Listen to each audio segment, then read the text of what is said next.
time to start strong in 2025. Let's do it, people. How you feel, how you look, living your best.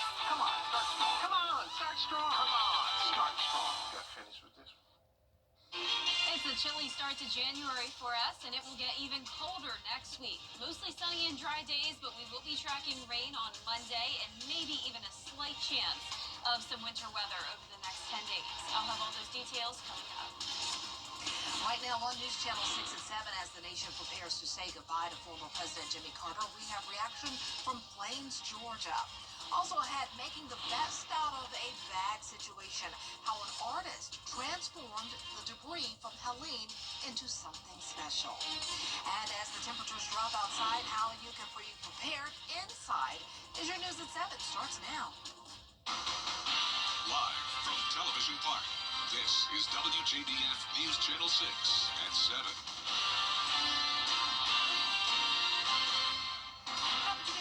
Begins in Plains, Georgia. Good evening, everyone. I'm Dee Griffin. Thanks so much for joining us. The population was about 400 when President Jimmy Carter was growing up. Now the population is just shy of 600. His death is tough on residents, especially his family members. But yeah, Uncle Jimmy. That's all I know. When you walk into Leanne Smith's house, you enter a one-woman National Archive, a tribute to the former President of the United States of America in Americus, Georgia, curated by his niece. Uncle Jimmy and Aunt Rosalind, when I talked to her. Smith's dad and the former First Lady were siblings. Is this the Carter section of your house? Well, it's all things political, but especially my uncle. Memorabilia from her uncle's political career and the people who helped him get to the top. The Allman Brothers hold a prominent position on these walls. They were really important in helping him get elected to be president. I mean, they did concerts to raise money for him. How about this for a keepsake? A signed copy of a poster from Carter's run for governor of Georgia in 1970. 8th grade. So is this a young Leanne Smith up here? And what are y'all doing? This is a young Leanne Smith. This is Chuck Smith and Stephen Smith, my brothers.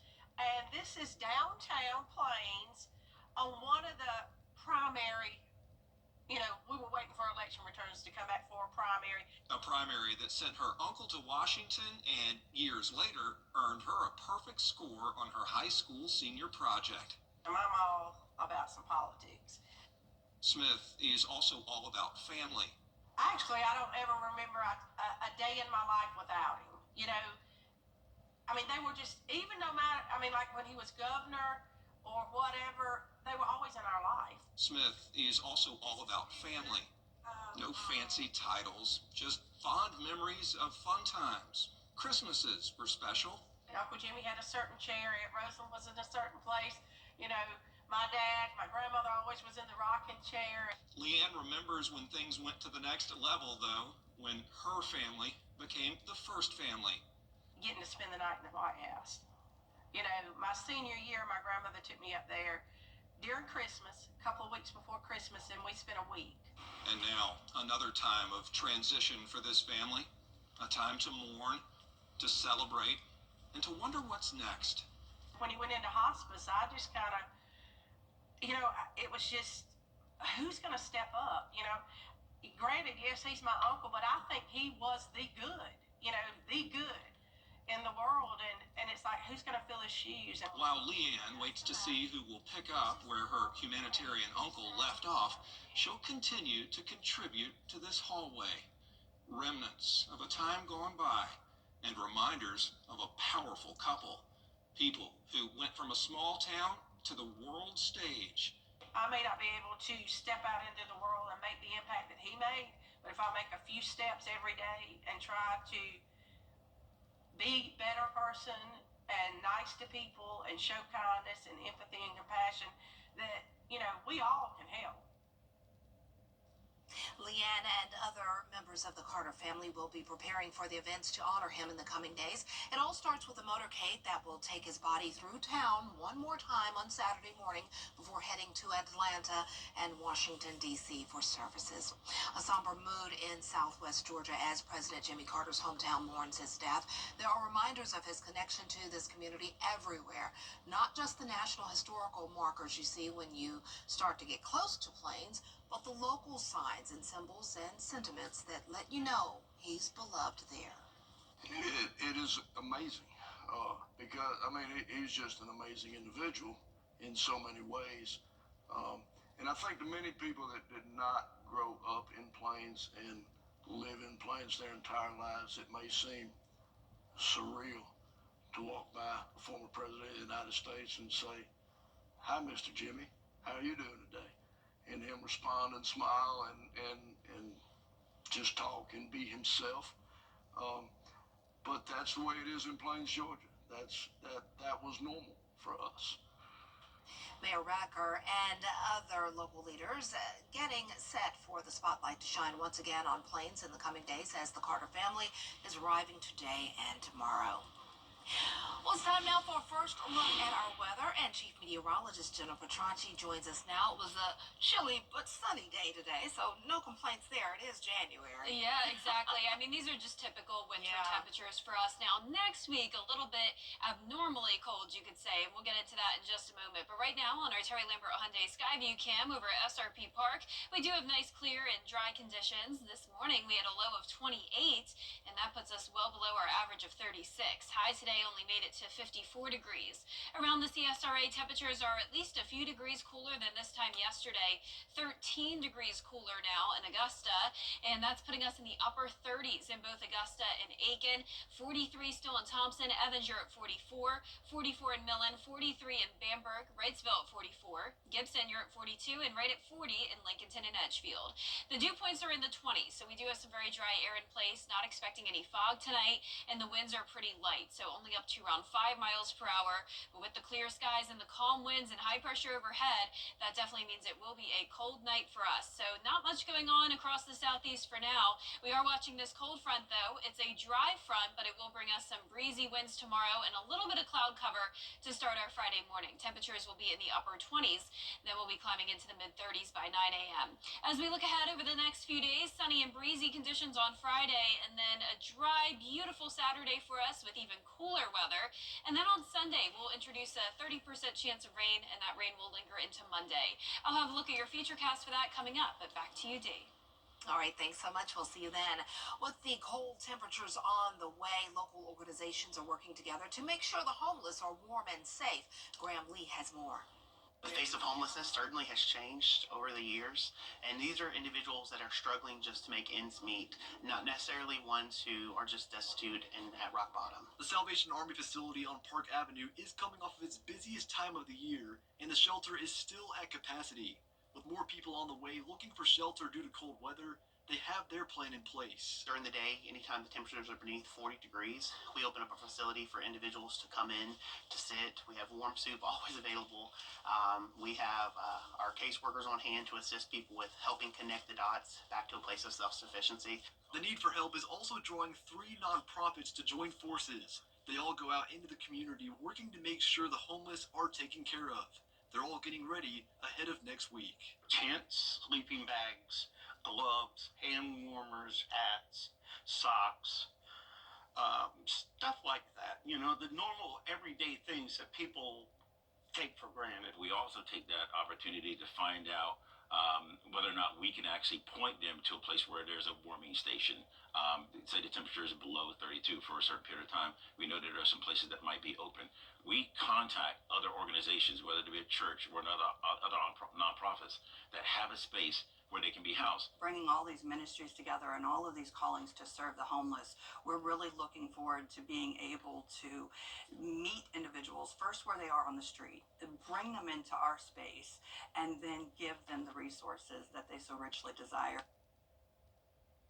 We're encouraging you to take precautions to protect yourselves, pets, plants, and pipes. We have information available on our website as well as more resources for you. Just go to WJBF.com. Well, the new year is starting like the old one ended for Augusta's city cemeteries. The city facilities remain closed. And it's been 3 months since Hurricane Helene hit our area, and many are still dealing with debris. We were able to speak to those who are making the best out of the circumstance. A community member who lost an oak tree in his yard during Helene wanted to turn it into a piece of art for those impacted by the storm. She found a sculptor who would be able to turn the tree stump into what she feels represents her neighborhood. These owls and their type of owls is actually what's native here in South Carolina, and we have a massive green space behind us, and so we hear them hooting all the time. So we wanted something that represented our neighborhood. You know, it just brings a little bit of joy to people's hearts whenever they see it, you know, and it's kind of, in a way, the light in the darkness. They hope this sculpture continues to bring light into the community in the midst of all the recovery from Hurricane Helene. Well, coming up, 100 new hires taking the oath of office today in Augusta. We'll tell you what else new Sheriff Eugene Brantley has in store for the county after the break. Hey there, Georgia. I'm John Crow. At Gerald Jones Lincoln in Evans and GeraldJonesLincoln.com. I'm attorney Latasha Barnes from the Barnes Law Office right here in Augusta, Georgia. If you've been injured, call me first. We are an all-female firm. We are women who win. Call us today or visit us at thebarneslawoffice.com. Sheriff Eugene Brantley has taken office as the new sheriff in Richmond County, and Thursday afternoon he introduced 100 new employees to the community. In the Constitution of Georgia. And the Constitution of Georgia. So help me God. So help me God. During Sheriff Eugene Brantley's campaign, he made it clear he was ready to make change. That was one of the reasons why. Because I believe in you guys. And on day 2 of a new year and new administration, Sheriff Brantley is doing just that with an additional 100 employees to the Richmond County Sheriff Office agency. I like the ideas that he have, you know, some of the ideas that I heard him mention. So yes, just putting him in place. Yeah, is it going to be a little tough? Yes, but we'll be all right. Sheriff Deputy Alvin Jones tells me his belief in Sheriff Brantley's leadership is why he returned to the agency. I worked with the new sheriff as you know, we was deputies and stuff like that. So I worked with him previously. So he's a honest man. He's an honest man. I've worked around with him, so I think the new administration will be real good. And it's the sheriff's actions that make others believe he'll help to make the community a safer place.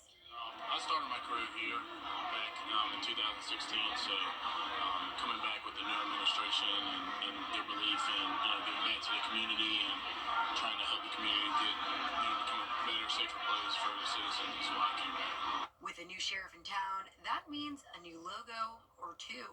What better way to get back to the basics than saying, hey, we're here to protect and serve. And that's good enough for me. It don't have to be about Eugene Brantley, but it's about the citizens and the people we represent. It's out there to help make our city a little safer. Richmond County Sheriff Office employees will begin their duties Monday, January 6th. In Augusta, Bria Smith, WJBF, News Channel 6. Sunny and dry days for us with breezy winds tomorrow. Very cold weekend and then some rain on the way Sunday and Monday. And then it gets even colder as we head into next week. I'll have your full Viper 6 forecast when we return. Some people hear the name. Every day, ordinary people in the CSRA do extraordinary things to serve our community. Each month, News Channel 6 recognizes these outstanding volunteers with the Giving Your Best Award. Do you know an everyday hero who goes the extra mile to help others? Nominate them for the Giving Your Best Award by visiting WJBF.com and filling out the entry form. Sponsored by Science Co., Beatmont Augusta, Security Federal Bank, and News Channel 6. Hey everybody, I am Scott Wolf, and this is my ET retrospective. From the surprising And you're like, to the sentimental, you guys making me cry. next ET. Tonight at 7:30 on News Channel 6. Now, your most accurate forecast with WJBF Live Viper 6. Welcome back and happy Friday Eve. Nice clear skies tonight with cold temperatures. Here's a look at our Terry Lambert Hyundai Skyview cam outside the station. We're already down to 38 degrees. Winds are completely calm, helping to allow those temperatures to really drop off. Dew point of 30 and around the CSRA. A lot of us still in the 40s. Waynesboro, you're at 45, 44 in Sandersville. Sparta at 42, but only 38 as well in Washington and Aiken. Barnwell, you're at 39. High pressure is settling in, and as that high pressure gets closer to our area, winds will be completely calm. But that won't last for long because notice we have a cold front knocking on our door, and this will bring some increased cloud cover tomorrow along with breezy winds for our Friday afternoon. So you can see calm winds with the partly cloudy skies in the morning, 29 degrees, then in the upper 50s in the afternoon, and those winds sure will rise all the way up to around 15 miles per hour sustained, gusts occasionally up to 25 to 30. Then the winds become light again this weekend, but then go all the way up to around 35 miles per hour on Monday, along with a rain chance. So Sunday night into Monday will be a pretty rainy period, along with our temperatures warming up, and that is a key player in the forecast. So keep in mind, if we had cold weather, like below freezing temperatures with the rain, we could see freezing rain, and we never want that. So the good news is that the temperatures will be warming up just enough to cause this to be just rainfall for Sunday night. You can see we had some showers there in the CSRA, and then this is the main front coming through Monday morning around 7 a.m.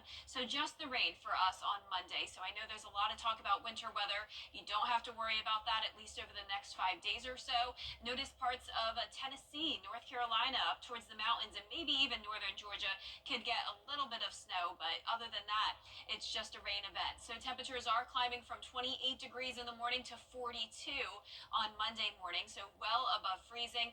But then once that cold front comes through, that's when we'll see the Arctic blast with a 100% chance of below normal temperatures across the CSRA. So here's what we know so far. Late next week from Wednesday to Sunday, we will have the coldest air of the season. A harsh wind chill is possible, and so is the chance of winter weather. But as of now, it's a very low chance because we are still around 8 days out. If we do have winter weather, it will likely be next Friday. So that puts us right in the 7 to 10 day range. Once we get to 5 to 7 days, we'll have an idea if it's going to be more or less likely. Then we'll be able to pinpoint if it's snow, sleet, or ice, freezing rain. And then within 1 to 3 days, that's when we'll really know the location and the timing. So keep in mind for snow, we need 2 ingredients: the freezing weather and the moisture. We have the freezing weather, but will we have the moisture? It's all up to this Gulf low, which could determine what we see late next week. So we will keep you updated on that as we continue to fine-tune the forecast. But our lows tonight will be in the upper 20s for the most part. Highs tomorrow in the mid to upper 50s. And that 10-day forecast showing a beautiful sunny Saturday. Clouds moving in on Sunday. A dry start, but then rain in the late afternoon and evening. Back to sunshine on Tuesday with highs falling from 60 to 48. And our low temperatures will be down to around 23 next Wednesday morning. And if we're at 23 in Augusta, you know that means some areas could even get down into the teens. It's just cold thinking about it. I know, we are really into winter now. When is April coming? When's the Masters? I'm ready. That's what I know. I'm ready for the Masters. I'm ready for spring too. I love the warmer weather. Thanks. Well, still ahead, officials are discovering new details about the tragedy in New Orleans. We'll have the latest on the investigation after the break. I think you're the best sheriff in the whole world. And all of the family Sunday sedate. Get lost. BTV, WJBF 6.2. Our audience are the reason we do this show. And we love hearing from you. TV's #1 entertainment talk show has everyone talking. You guys are so great together. Entertaining, hilarious, and so fun to watch. I am positive that you both are soulmates for sure. Always enjoy Kelly's snoring stories. You're the best we got on TV. Thanks for all the love. We promise to bring you more of what you love. That's right. Weekday mornings at 9 on News Channel 6. Walmart's version of the designer Birkin bag has gone viral and it's selling out. The leather handbag has been nicknamed the Workin. It's being sold on Walmart's website for about $100. That's just a fraction of the cost of a real Birkin. Of course, those go for like $18,000. Depending on its size, material, and the year of manufacture, a single bag from the luxury brand can cost anywhere from $10,000 to $2 million. Even $18,000 was too much for me. Yeah, I mean, they are expensive, but I've been seeing everything on TikTok about the Workin bag, so it's a big hit. Really, I'm not like in the purse. Really? A nice type hand. of I like community. handbags. Really? Yeah, I just pick my buying up from like the local Ross or Kohl's. You save a lot of money that You know, way. a $20 purse. Yeah. Not really into the purses. I have my same one. I love my one brand. And Yeah. I stick with that. My one brand that I love. But Yep. I've had them all: Louis Vuitton, Gucci, Prada, all that. But I stick to one brand now. Yeah, and we're sticking to one type of weather, D, and it's cold. Lately, we've been very up and down, but not this week. Lots of 40s in the forecast, lows in the 20s. All right. Well, thanks so much, and thanks for always keeping us up to date.